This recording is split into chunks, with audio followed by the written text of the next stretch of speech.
మీ మనసులో భయానికి చోటిస్తే డాడీ ఉండడు, డాడీకి చోటిస్తే భయం ఉండదు. అనగనగా ఒక అడవిలో ముఫాసా అనే రాజు ఉంటాడు.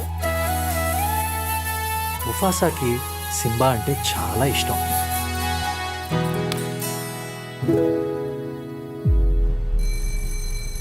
I want every student studying in our school to get 100% in every subject. ఈసారి ఎలా అయినా టాప్ మార్క్స్ రావాలి సార్. టాప్ మార్క్స్ వస్తాయి అమ్మా, కానీ మీ అందరి టాప్ లో సబ్జెక్ట్ కరెక్ట్ గా ఎక్కాలి కదా. ప్రిన్సిపల్ మేడం మిమ్మల్ని పిలుస్తున్నారు సార్.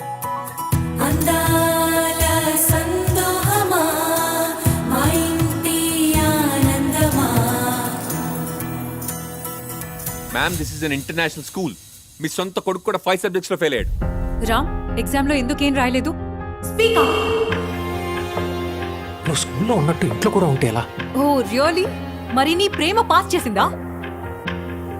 డాడీ, బుక్స్ చూడకుండా చదివి టాపర్ ఎలా వచ్చా? అనగనగా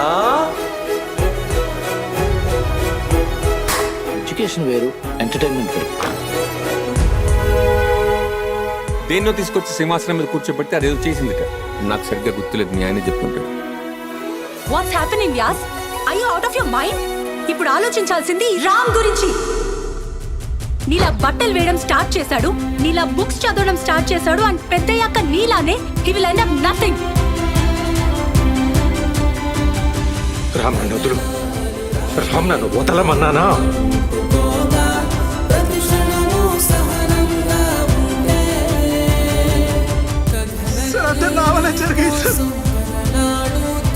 అదెంత పెద్ద క్రైమో తెలుసా? తల్లి జన్మనించినప్పుడు కేవలం ఒక ప్రాణం పుడుతుంది. ఎప్పుడైతే బ్రతుకు మనకు కష్టాల్ని ఇస్తుందో అప్పుడు ఒక జీవితం పుడుతుంది.